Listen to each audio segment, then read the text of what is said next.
This All right, conference will now be recorded. perfect. Well, hello everyone. Thank you for logging in and joining me today and doing another episode here of EMS Journal Club. So today I'll be presenting one article, and then after that I will be doing an interesting case. All right, so let's get started. So, sorry. Perfect. So that's me. I'm presenting today. For those of you that don't know me, I'm MD 480. Um, Today, moderating, we have myself, Dr. Arapakayanov, and Dr. Tagore and Dr. Steenberg over here. I kind of wanted to start things off a little bit differently than we usually do, kind of jumping into the article. So I want you to kind of pretend that, today's a beautiful sunny day, which it is, without the snow. Let's say it's about 70 or 80 degrees out here in New Jersey, and you kind of get a notification. You kind of hear the CAD going off, you hear the walkies go off, the radios.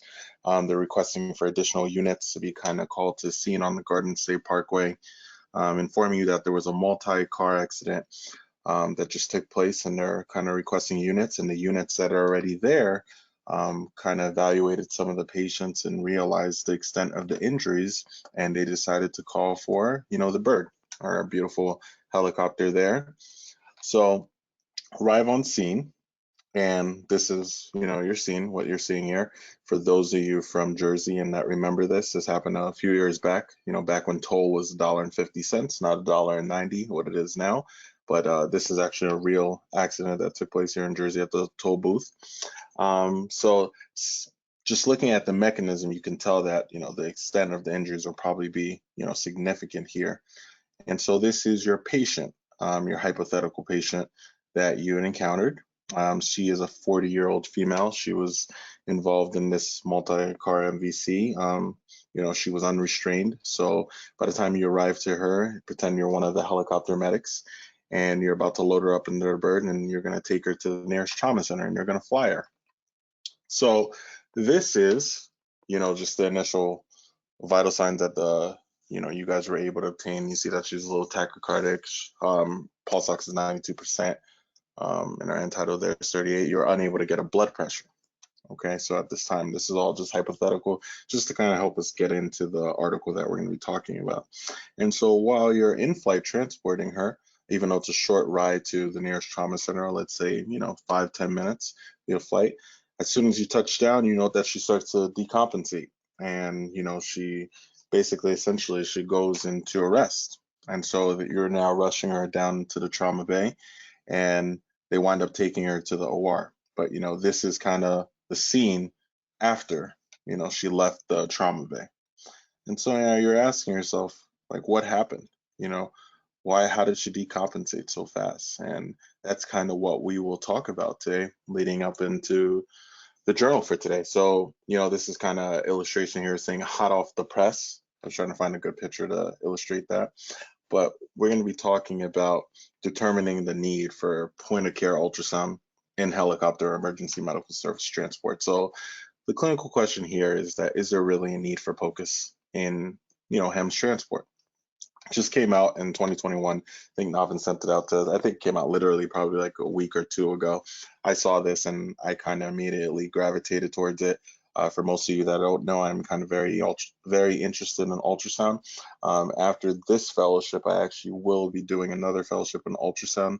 And I'm trying to find a way to combine EMS and ultrasound, and this is something that I'm kind of very passionate about. So moving on, just like we always do, we're going through our PICO questions. So, PICO first, the P is a population. So the inclusion criteria here, what they did is all helicopter EMS transports of patients that was over the age of 18 years old whose charts were characterized as trauma or medical. So for most of us, we know that most of the charts are characterized into, several different categories: trauma, cardiac, neurology, medical, surgical, pulmonary, burns, or high risk OB. So in this system where the study took place in Wisconsin, they were looking specifically at the transports that were classified into trauma or medical. Other part of the inclusion criteria is that the patient had to have at least one documented episode of hypotension. And they defined hypotension as a systolic blood pressure that was less than 90 millimeters per mercury at any time during the transport. Okay, so that's very important to pay attention to. So um, the exclusion criteria is you see that transports that were canceled by the referring agency or facility before the helicopter arrived, pediatric patients were not included in this, and then any chart that was not characterized as trauma or medical. So the reason why this study kind of is important here is that there's been several studies that have been done where they identified both trauma and medical patients who had experienced pre-hospital hypotension, and they are known to have an increase in mortality. So at the time of this study, the agency in Wisconsin, their fleet, they had 3 bases that were servicing, southeastern Wisconsin, Illinois, and they were doing about 900 transports annually. So about one per day per base. So moving on to the eye, the intervention, obviously the intervention here is point of care ultrasound focus. So for those of you that don't know, I don't know if I'm sure a good handful of you guys have been able to see us out there in the field in the RWJ vehicle. We have an ultrasound that we kind of carry around with us and that we'll frequently bring to the scene with us, and we'll use it on specific cases when indicated.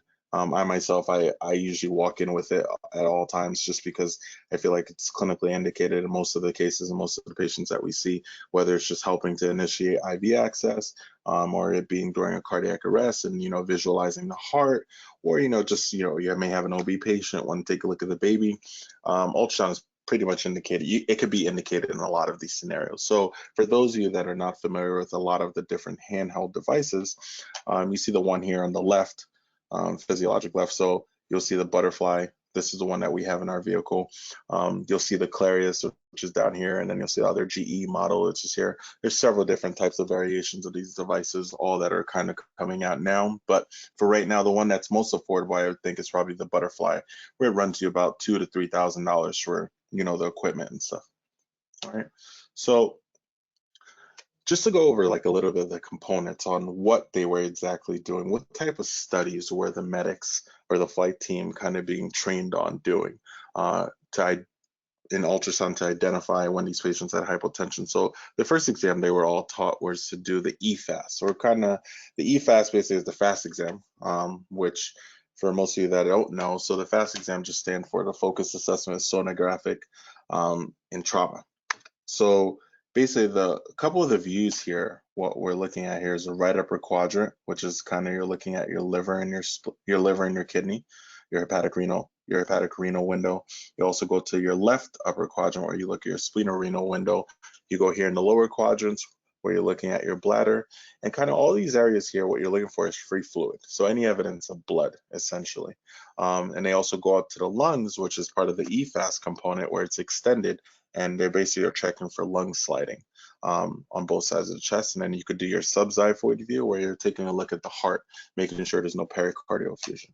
All right, so these are the components of the EFAS exam, which I labeled here. The other part that they were teaching them was something called the rush exam. So the rush exam is fairly similar to the EFAS, except that it's an extension. So you're taking a look here at the illustration here. So 8 and 9 is your lung views. The 1 and 2 view here is more of your your cardiac view. So your 1 is like your parasternal lung, and then your 2 is essentially like your 4-chamber view, where you want to get a good look at the heart. And then your view here, 3, is where you're looking at your IVC. And as you go down your IVC, you're looking at the aorta. So you're kind of scanning down the aorta just to make sure you don't see any free fluid or any flaps or any tears there. Okay, and then also, so there's multiple variations to the rush exam where sometimes they'll tell you to use a different probe to look and rule out an ectopic pregnancy. So I know myself in my own clinical practice, any patient that comes in that's hypotensive and that's undifferentiated, I usually always roll to the bedside just while I'm interviewing them, and I kind of just do a fast exam on them. Especially in a young woman who comes in all of a sudden that's just hypotensive and severe abdominal pain. It's like the classic picture for a ruptured ectopic pregnancy. I tell you, I've been able to catch several of these throughout residency, and even now as an attending by doing that all within the first 5 minutes. It's definitely a skill that's easily taught, and it's something that definitely can be done. So outside of obtaining the diagnosis, the ultrasound also helps with kind of guiding the management decisions regarding like fluid resuscitation. Like I said in this view in number 3, you can take a look at the IVC. You can tell if your patient's fluid down or if they need additional fluids, when to start pressors. It also helps with, imagine doing this out in the field. If the medics were able to do this, it can definitely kind of guide their management and kind of choose the appropriate destination for the patient, notifying the hospital on what they found on their ultrasound and just preparing to receive the sick patient. Pre-hospital ultrasound, when they were doing it, they were able to identify intraperitoneal fluid in, basically, by them doing the ultrasound. Besides this study, the medics were able to find free fluid in these patients, and it would affect their management in 30% of the time. And so there was another study that kind of looked at the sensitivity and specificity about pre-hospital clinicians performing this, and it was 93% sensitive and 99% specific.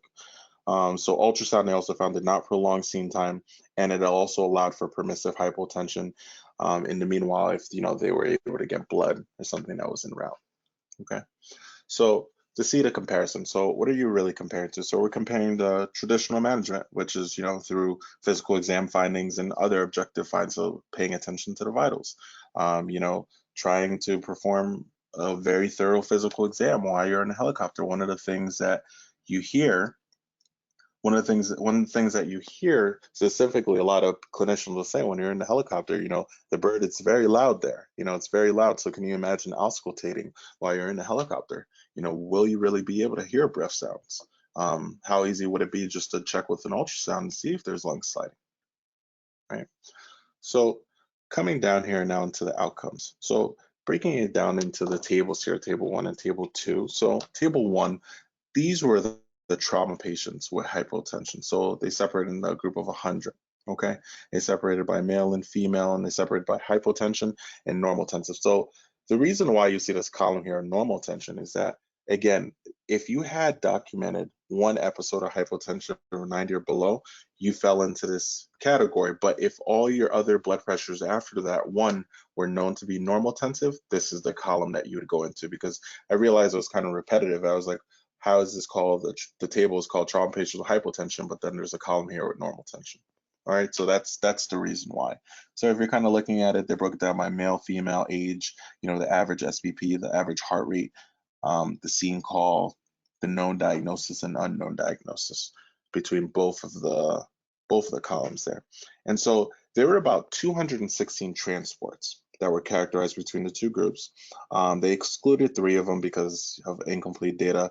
So of the charts that were analyzed, they noticed that 47% of the trauma patients, whereas 53% of the medical patients, they all had the one episode of hypotension that was documented. So in the medical group, 73 out of the 113 had one episode of hypotension during that, and they had an unclear, basically, diagnosis that leading them to have the hypotension. There were several other factors that were affected here, which we'll talk about here. So if you had the patient was hypotensive, how many of them are actually started on vasopressors? How many of them, needed external pacing, balloon pumps? How many of them were intubated? And so they break that down as well. So 107 out of the 213 total patients received pressors. Either received pressors that were paced or had the balloon pumping kind of, and that was in place. So they also accounted for that in this study where they did document the hypotension. These are interventions that they did to kind of hold the patients over until they were successfully transferred to the hospital. So because of how the data was entered and categorized, with this, it definitely leads to room of kind of limitations, which we'll talk about after. So the author's conclusion, so previous studies here had shown that pre-hospital ultrasound, would be beneficial in managing critically ill patients with proper education. So in this study, over half of the trauma and medical patients were transported by the helicopter and had indications for POCUS, with 51% of them being trauma patients, and potentially would have benefited from having an EFAST exam, and 65% of the medical patients would have benefited from having a rush exam. So obviously there needs to be more further studies that need to be done in the long run that could kind of monitor this. But there's been several. Every single year, there's more and more that are coming out from this. And this one just happened to be coming out from the Air Medical Journal one. So going into the questions now of what we're doing here. So did this study clearly address an issue? Yes, so it definitely outlined something that it's been something that's been brought up several times. It's out there. There's some parts, I believe, in Texas where, their paramedics do have ultrasound and they're being taught about it. The other thing, did the authors use an appropriate method to answer their question? Yes, they did. Was the cohort recruited in an acceptable way? Yes, they differentiate between trauma and medical patients. Was the exposure accurately measured to minimize by it? Yes. Was the outcome accurately measured to minimize by it? Yes.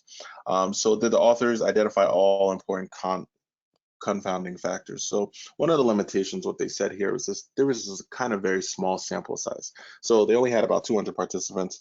And so the way that the data was characterized, again, just by medical and trauma, they said the limitation was is how many of the other patients there were missing that would have fit in this category because they weren't classified as trauma or medical. So again, for our charting system, there's several different other classifications of patients. You have your cardiac patients, your neurology patient, your neurosurge patients, your OB patients. What if all of them had hypotension? I mean, how does that not fall into medical? Medical is essentially a very big, broad category. And those patients were not accounted into the study, and that led into the small sample size. We also didn't have access to their inpatient or outcome data in this study. So, a prospective study would have been great to see if really with the intervention that took place would have affected their mortality. How many of these patients, if depending on what they found on the exam, if they went to a different trauma center, we don't have access to those informations. This was all just accounted for that one trauma center that was in Wisconsin, that was operating out those 3 bases. But let's say the helicopter was dispatched for another patient, and they got taken to another trauma center. We don't have access to that. So there's definitely diagnostic limitations in the HEM setting. So like I said, you have to take into account a lot of things when you're flying the helicopter. So there might be insufficient time to complete the study. When the helicopters get dispatched, they have a very tight window. Their job and their main responsibility is to fly in and fly out and get that patient to the higher level of care that they need. One of the things that they mentioned is that, is there enough time for you to kind of do the ultrasound? How much time would a medic need or a clinician need in flight to perform this? And I mean, honestly, for you to do a fast exam, just from personal experience, you can probably get all the windows in I'd probably say 60 to 90 seconds, very quickly. And so the training that the medics underwent for this, they did a 6-hour course for them to teach them the EFAST exam. So they did 6 hours in the classroom where they went over the anatomy and the content, and then they did basically a competency on 2 separate occasions about a month apart. And so that's how they were trained on it. And the same thing for the rush exam. The rush exam is a little bit more detailed than the fast exam, but again, it's just additional views. And once you understand the concept, it's something that can definitely be taught in a matter of, a matter of a few hours. And definitely you need a refresher on it just to kind of adjust with, people's body habits, because realistically, that patient, the hypothetical patient that I showed you, she looked thin. You probably would be able to get very good, beautiful images on her. But if the patient was very obese, like most of our patients, it'd be very tough to kind of get nice and clear pictures, especially with the handheld devices, because they're not as comprehensive and not as clear as the bedside big devices that we have in the hospital. Another kind of diagnostic limitation while being in the helicopter is the screen visibility, the lack of space. The patient, if they're being combative and kind of not cooperative, or even the battery or just machine failure. All these things kind of need to get accounted for while you're inside of the back of a helicopter. I mean, I went down to see the helicopter and I got into it, and it's very tight. Especially for me, I'm 6'4", and it's a very tight space, and you don't really have that much mobility there. And you essentially need you and your partner to do the work, because there's some maneuvers that I'm pretty sure I wouldn't be able to do while being up up in the air, especially with having the ultrasound. So it's just something that I believe it can be done. It does not take a lot of time. We train interns on this, I think, over a few hours. It'd be the same thing of kind of doing a competency for the paramedics. Kind of going back to the questions here. do I think the follow-up time do I think the follow-up to subjects were complete enough? No, again, it wasn't available. I wish it was. It definitely kind of adds some power and kind of changed my perspective on this study. Do I believe the results? Yes, I believe the results. It's something that I use in the field all the time, and it is definitely a valuable tool. Can the results be applied to your local population? 100%. Even though I work in different demographic types of patients, I think ultrasound can be used in any type of setting in field pre-hospitally.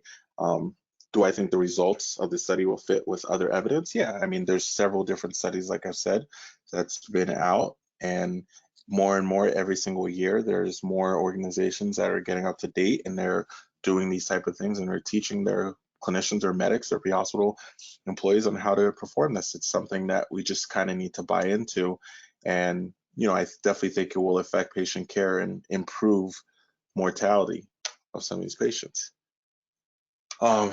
So that was the article.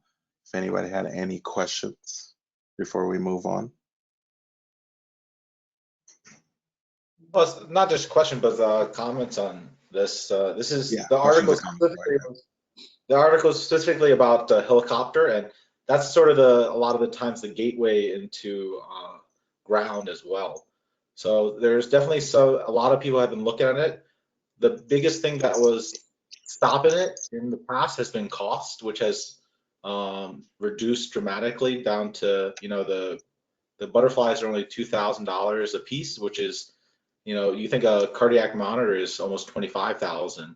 The old ultrasound machines were upwards of 10 to 15,000. So to put those on units, especially if you have even just 8 trucks is a lot, because you need some for backup as well.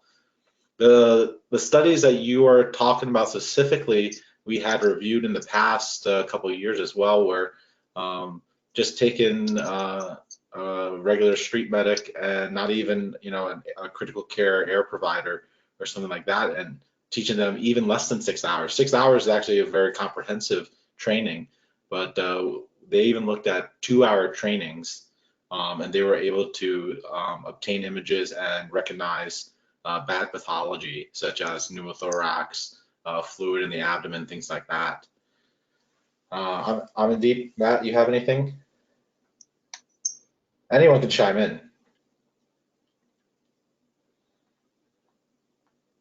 Yeah, I mean, I think the study is pretty much stands on its own. I think the first thing that comes to mind when you start talking about this kind of thing is people go, well, what about this and what about that? And I think that's really one of the advantages of having, medical directors involved in the process, as well as, a quality control process involved.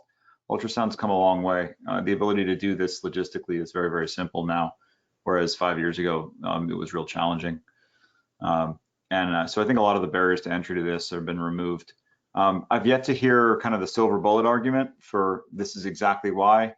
I think often in this setting, you'll hear questions about, okay, well, what would we do differently? I think the biggest thing that happens is that it changes your assessment of what's going on with the patient and your understanding of what's going on with the patient so that you can treat appropriately. Is there one specific procedure that you're going to do because of the results of your ultrasound?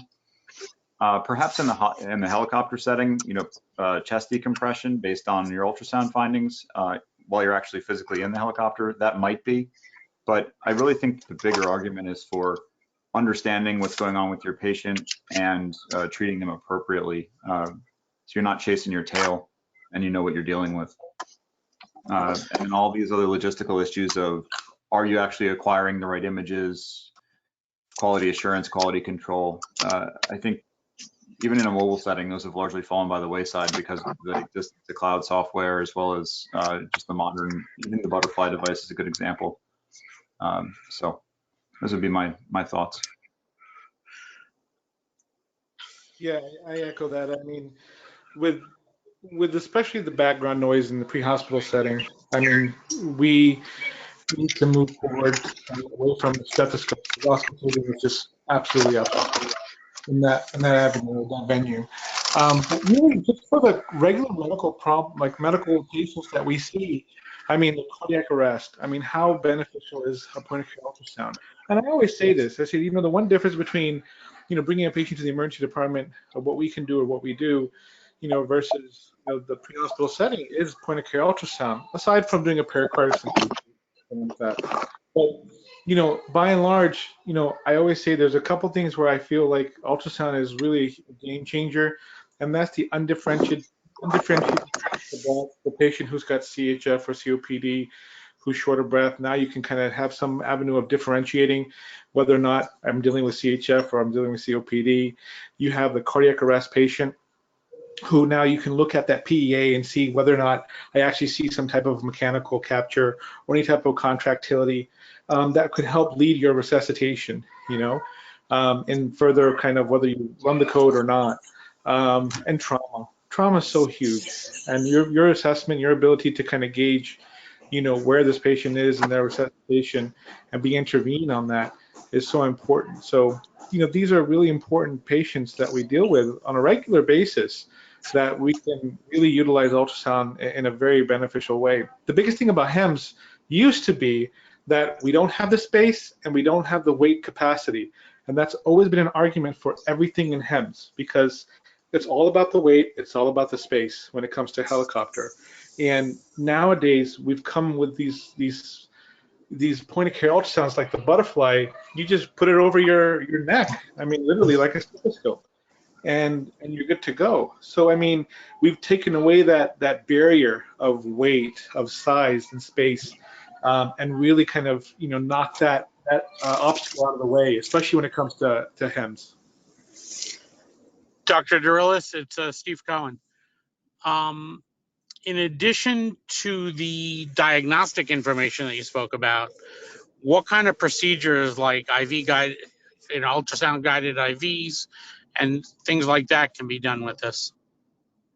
With the handheld ultrasound, there's Yeah. tons. So procedure wise, I mean, like Navin kind of touched upon. So the one need would be for lung sliding. So in this patient, the hypothetical one that I was trying to portray that she had possible tension pneumothorax that essentially could have been addressed before she got placed in the helicopter and potentially to expand where it could have caused her to code. So if you had an ultrasound there on scene and you could have checked for lung sliding and you realized that there was no lung sliding, you could have needle decompressor. I've always noticed that there's a hesitation, right, to stick a needle into someone's chest or to even, cut someone's chest and put a chest tube in there because of the possibility of what if it's not there. You know what I mean? Okay. If you're auscultating and you're actually listening, you're like, do I hear breath sounds? Maybe there's breath sounds, I'm not sure. But now with the ultrasound, that's one of the things that definitively it'll tell you if the lung is up or if it's down. So there would be definitely a diagnostic procedure used there. Another one I could kind of think about. So there diagnostically, I'm trying to just run through all the other kind of procedures that we do with the ultrasound besides IV guided things. That would have to be the main two, an IV placement and just actually the initiation to kind of make sure the lung is up, to put a needle or a chest tube in. Okay. Otherwise, cardiac arrest would probably be one of the biggest ones that I use ultrasound for on a daily basis. It's just to get confirmation to see if there's actually contractility of the heart. Especially in those patients where it's sometimes tough. You're working them for a long time, and again, like Dr. Gore said, you see the PEA, but you want to actually see if the heart is actually perfusing or if it's just a non-perfusing rhythm. Gotcha. All right, great. Thank you. The other scenario, I think that we, even as EMS physicians, as a whole, even for ER physicians as a whole, kind of underutilized is a pelvic binder. And even making a makeshift pelvic binder. But if you've got someone with blunt trauma who's got free fluid in the pelvis, on your fast, it's one of the first things you're going to think about is binding the pelvis. And those interventions are huge, and it's a simple point of care ultrasound that kind of makes you think twice. Like, I got a guy who's got free fluid in the belly, in the lower pelvis, blunt trauma. Maybe I should bind the pelvis. So things like that trigger you to kind of think, what could be the cause and how can I intervene? These are the simple interventions. So I guess 2 points that I wanted to echo. One is that I think there's tremendous utility in the undifferentiated shortness of breath patient. You know, am I going down an asthma COPD route or am I going down a CHF route? And that can be answered very, very quickly with a quick glance at the lungs on ultrasound, and also taking into account the overall clinical picture.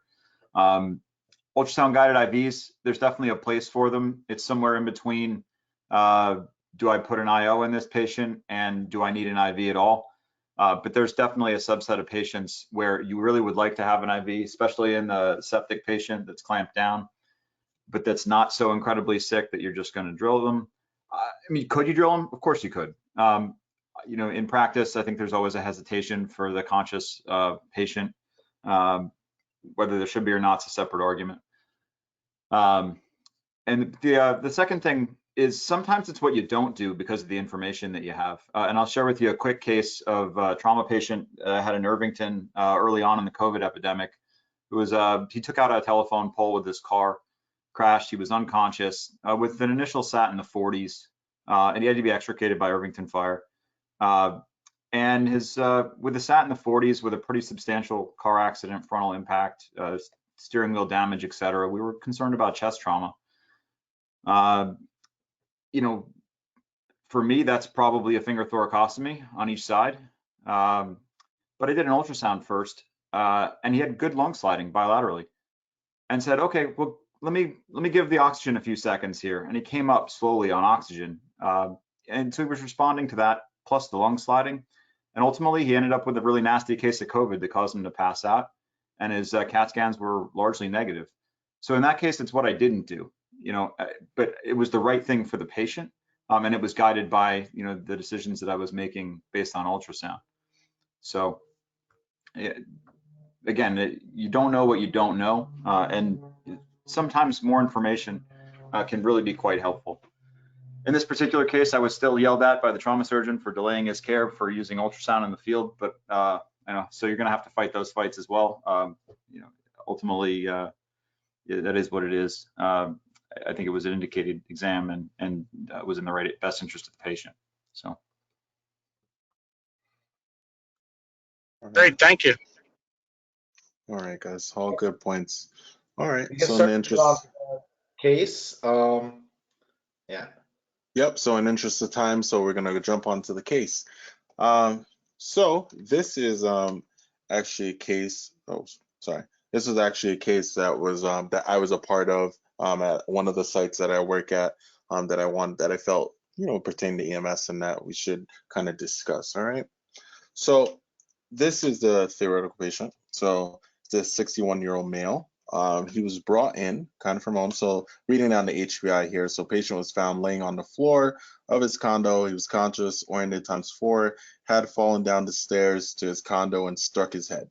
There was minimal bleeding, which has stopped, denied any LOC, had a strong odor of ETOH, and EMS drinking. So after falling down the stairs, he crawled up the stairs where EMS found him. Cervical collar was placed and the patient was moved via Reeves to the stretcher and then to the ambulance. All right, so he doesn't take any medications, no allergies, LOC that said no, and his GCS was 15. All right,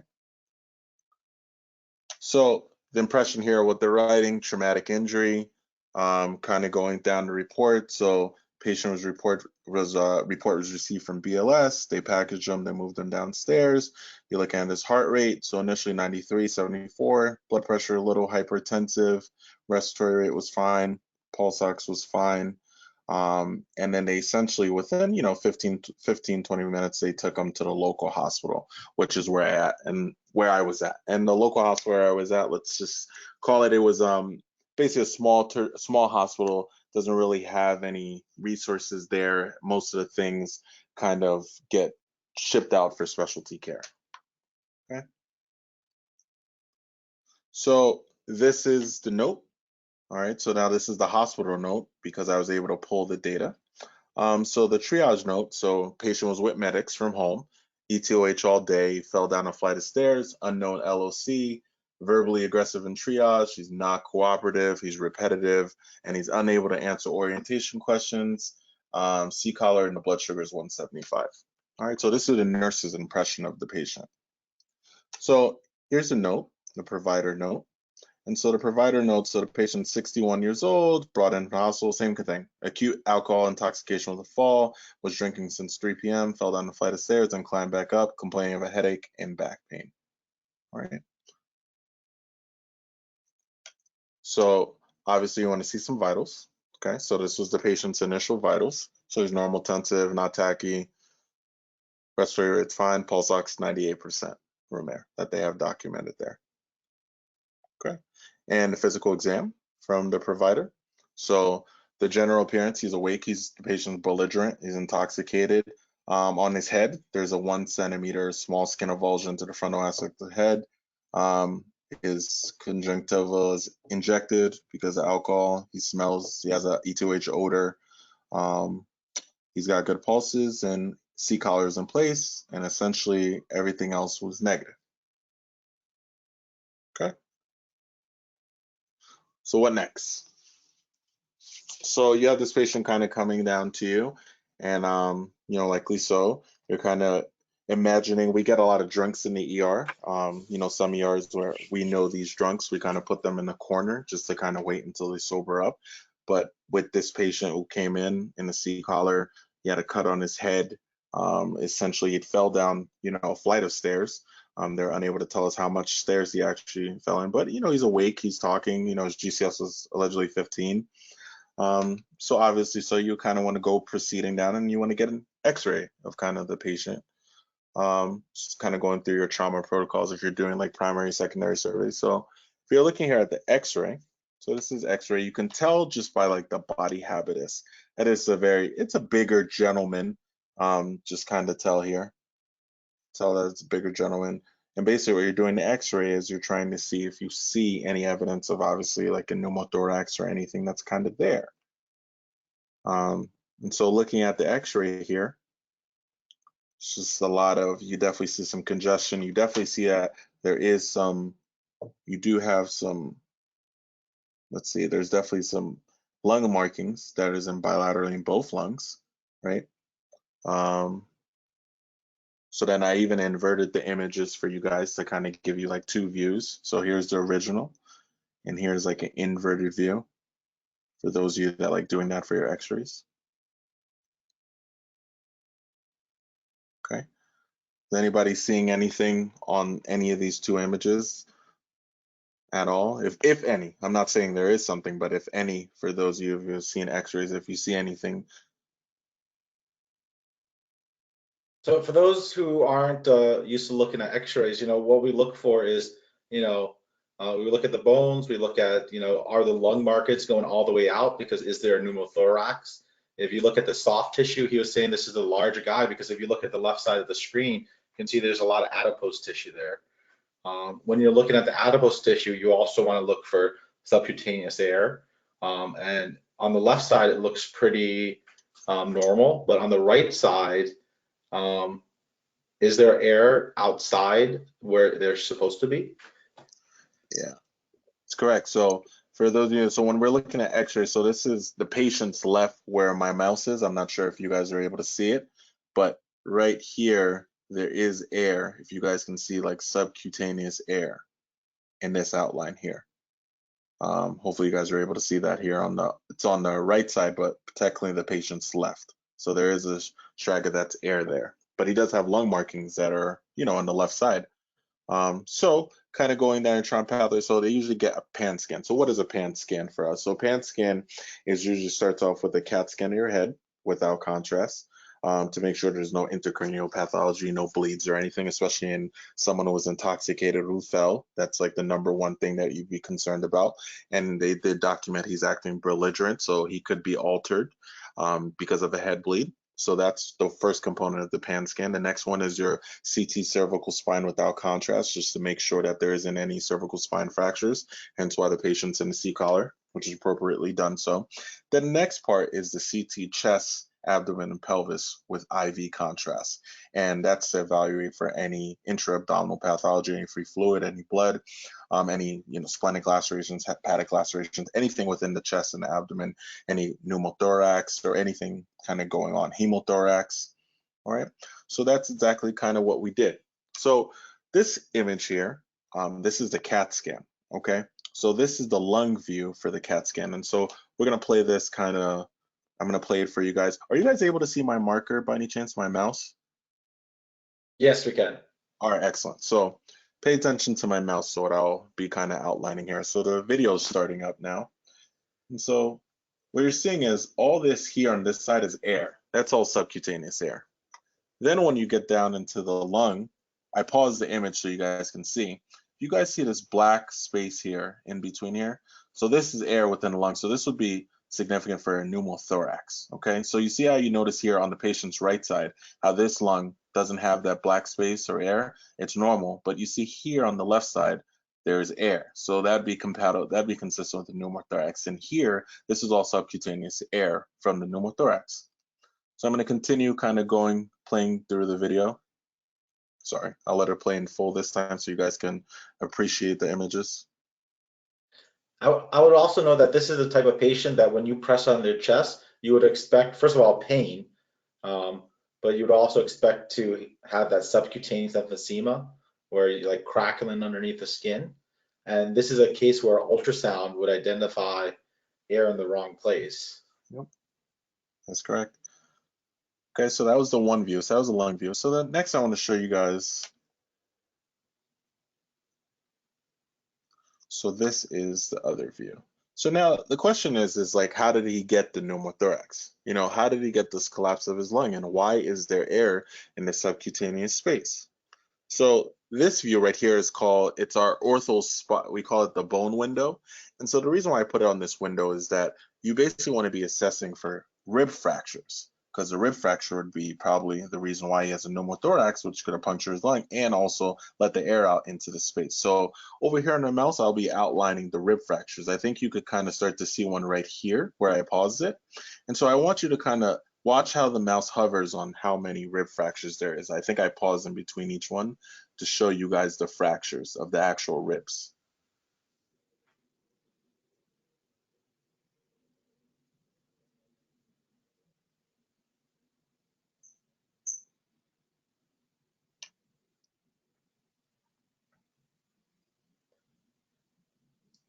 Right?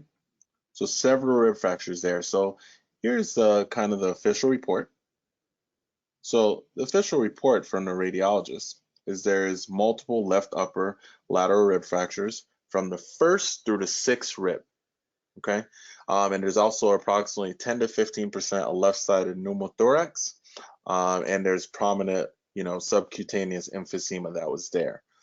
So the provider, they got notification. Obviously, the CT report comes out after, after they had time to look at it, but the provider got notification from the radiologist kind of saying that there was concerns for 6 or 7 rib fractures, and there was a pneumothorax that was mixed with a hemothorax with blood as well. Okay. So now you have this patient that's sitting there in the emergency department who's intoxicated. The vitals look great. I mean, normal by our standards. He didn't even require any supplemental oxygen. It wasn't hypoxic or anything, but he has all these findings, which is kind of very alarming. And so that's why this picture is here. It's very alarming. So next, the thing that's kind of clinically indicated for you to do here is to place a chest tube. And so that is exactly what happened to this patient. He had 6 rib fractures and he had a mild to moderate pneumothorax. So immediately, obviously, you're going to place this patient on a non-rebreather, 15 liters. And then what you want to do is prepare them for the chest tube. So with this one, if this was purely due just to a pneumothorax, you could have probably got away with just doing a pigtail. But in this setting where there was a concern for a possible hemothorax and a pneumothorax, the decision was kind of made to place a chest tube. I think the patient got a 28 French chest tube, not that big, but also not that small. The diameter is wide enough for it to get blood out and also the air. And so this is the x-ray after the patient had the chest tube that was placed. So you see it here is placed here over here around the 4th or 5th intercostal space, and the chest tube was kind of tunneled up there. And you kind of see the difference in the x-ray. So I don't know if you guys remember that first x-ray. Remember, you couldn't really see much down here on this bottom part because there was a component there, hemothorax. So when the chest tube was placed, there was about maybe like 50 cc's or 100 cc's of blood that did come out. So it's kind of you're able to see a little bit more of the heart border here at the bottom. You also see the subcutaneous air. You can appreciate it much more now in this X, and you can actually see kind of some of the rib fractures if you're taking a look at it. So ultimately, because of where this patient was, brought to, the disposition for this patient, actually, he needed a higher level of care. So the patient was actually transferred out to the big tertiary center that was a few towns away, where he was admitted to the trauma service. He spent the next 2 or 3 days there, where they were monitoring the chest tubes, making sure that the pneumothorax had resolved, giving him tons of medications and helping him with his lung function.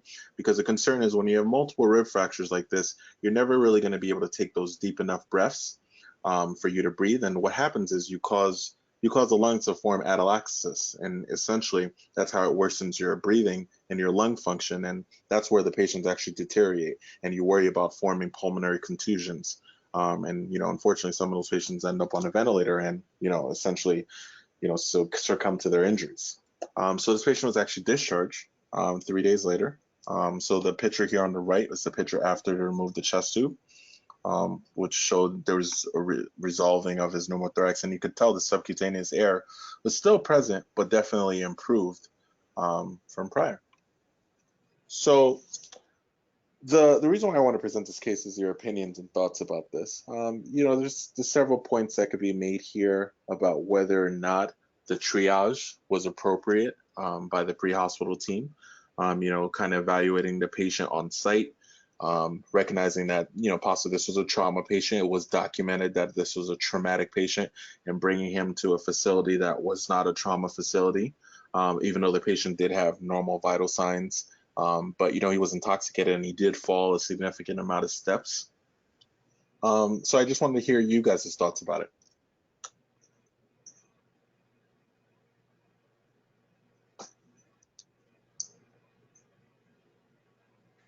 So the first thing I would say is that, not everyone who's intoxicated is intoxicated, or at least appears intoxicated. You always worry about the head injury. And then with the trauma, that just adds an extra layer. We bring, traumatic alcoholic patients to non-trauma centers all the time. And I would say 95 to 99% of the time, they're completely fine. But this is the reason why sometimes you need that little extra. If you pushed on their chest, would you have felt the subcutaneous emphysema? I don't know. Anyone else? So one of the things that we look at when we review these types of cases, and I know it's not the best, but as you mentioned, his vital signs were normal and all that, is upon triage and the physician's first assessment, what was found. As you said, this was found later on X-ray and all that. So how do you kind of hold that against the medics? I'm surprised they triaged it. Was there anything that kind of fell outside the guidelines? Yeah, when I was sorry, it didn't fell outside the guidelines. Yeah, and I think that's kind of where it goes to. I mean, this patient did have completely stone cold normal vital signs. He wasn't even hypoxic, and he didn't even have any complaints. Didn't even endorse having any chest pain or any of those symptoms. Was kind of just aggravated of being tied probably to the reeves and had a C-collar in place, and it was just intoxicated. Just being belligerent. And then on the other side of things, I've worked. When during residency, we rotate at, another trauma center that's nearby where, let's say they're pretty trigger happy about activating certain cases to the trauma center, and even us when we pick up the phone. So obviously, when you get this phone call as being one of the docs who answering the phone all day, and you hear about a patient who was intoxicated, who fell, most of the places, by some trauma criteria, and some of these trauma hospitals that are specifically here in New Jersey, they will activate this as being a priority 1 or a priority 2. Still activate it as a trauma and have them bring the patients to the trauma bay because of the possible injury of being intoxicated and falling. Because when you're intoxicated, you're not fully able to kind of endorse where exactly you're having your pain or your symptoms. But this kind of case, it was very hard to tell.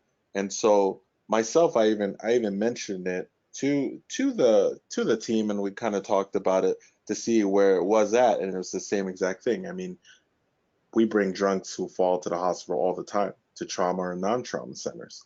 There was no objective findings that showed any concern for, a pneumothorax or even a hemothorax or having any traumatic injuries. And I think that's kind of where it is. Like, how can we do this better? And I don't really know if we can. It was just something that I felt like, I wanted to present just to kind of show the different side of things and also show the continuity of, because most of the times we don't know what happens to these patients after you drop them off. So I wanted to kind of give everyone a chance to kind of see the things on the opposite side, on the other side of things. I would even say I don't purpose, but this is also, if someone did an EFAS exam on this patient, they would have been able to identify possibly the new. And to answer the question, there's a question in the group chat. So what was the doc's initial thoughts prior to imaging? So prior to imaging, kind of going through what we always, what we're taught during residence and stuff. The reason why the patient got this extensive kind of workout, because again, he had no complaints whatsoever. So the reason why he still got a chest x-ray right off the bat and he got the pan scan is that anyone who's intoxicated, who fell and who cannot account for, their kind of events leading up to that, that's concerning for us, because there might be something that might be going on intracranially, one, or something that could be going on, like this one with a pneumothorax or hemothorax that would make you concerned. So I would say probably 9 out of 10 times, most ER physicians, if you were to bring an intoxicated drunk with a history of falling and had signs of, like, this patient had a small laceration to his head and he was in a C-collar, would have got pan scanned. This wouldn't have been the patient that you just would have tried to clear his C-collar and just put him in the corner and just be like, all right, we'll reevaluate him in 8 hours when he's sober. This patient wouldn't need to get the appropriate imaging right away just to kind of rule out any life-threatening injuries.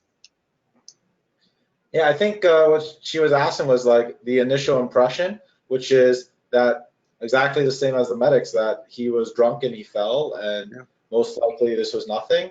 And we just do the additional imaging because of the fact that we just don't know. Yeah, it's always I think a if I possibility. was in the field and I saw this patient, I would have probably triaged them as well. The issue comes down to its mechanism.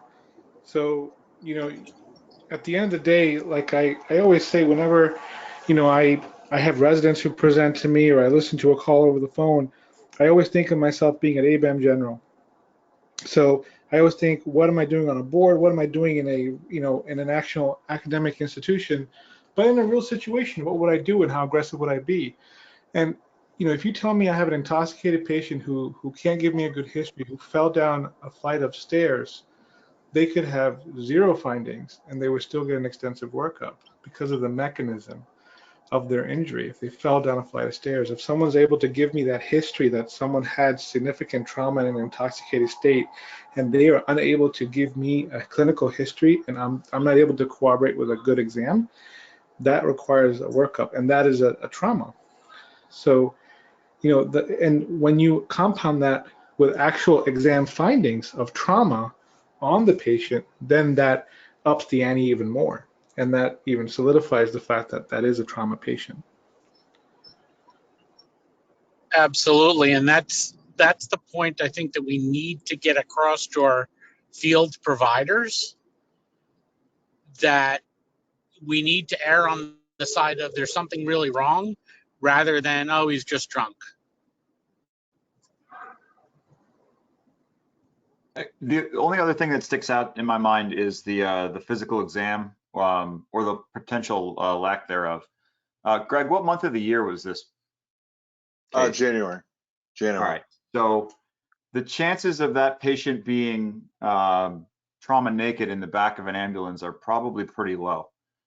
And so, rightly or wrongly, and that's a separate conversation to have. But the physical exam is, you're really, from a hard finding standpoint, the only thing that you're going to have that might show you that there's some real pathology happening here.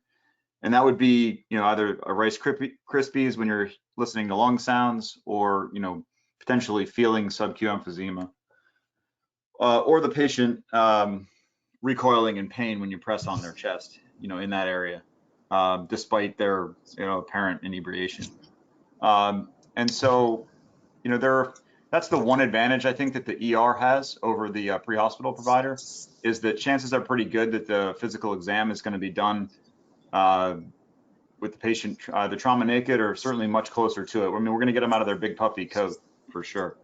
So Correct. that's the one, I think, example of, there's certainly room for improvement in that. Are you going to catch it? Should this patient be completely naked in the back of an ambulance in January? We can debate that. Again, it comes down to mechanism. I think New Jersey's criteria right now for falls is 20 feet in terms of the trauma triage criteria. So does this meet that?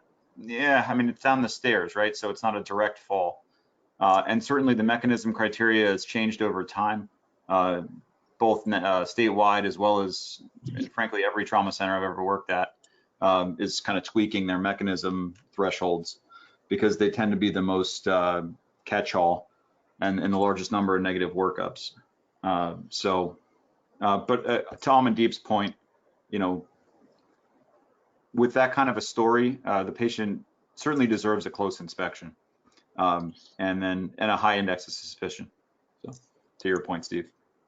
Absolutely, and thank you. I have to jump off, but just one thing while we're on this topic. A law was passed in New Jersey yesterday. It was signed, requiring all agencies, which we already do, but to follow the CDC guidelines for trauma triage. So hopefully there'll be some consistency across the board, even with the first aid squads that are not licensed, because it's now a law and it's out of the regulations. So it should be interesting to see what happens. Can you guys put something out that, kind of really narrows that down? Because I tried to read, the law basically just refers to the guidelines, and the guidelines are very detailed and all over the place. So maybe if there was something that was concise and could be a little bit more understanding to the providers to know what the changes are, it'd be helpful.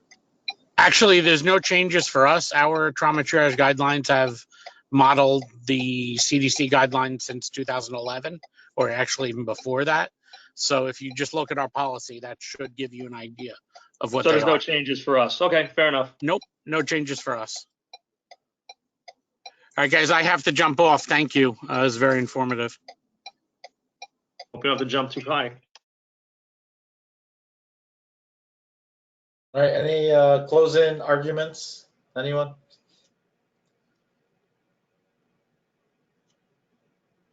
So with that, there should actually be a CME available for this, ALS and BLS. We're working on trying to get that, so stay tuned for that. The other thing is our next journal club is going to be March 24th. Dr. Frank will be leading that. Same time, same link, and the same Google folder for the actual article itself.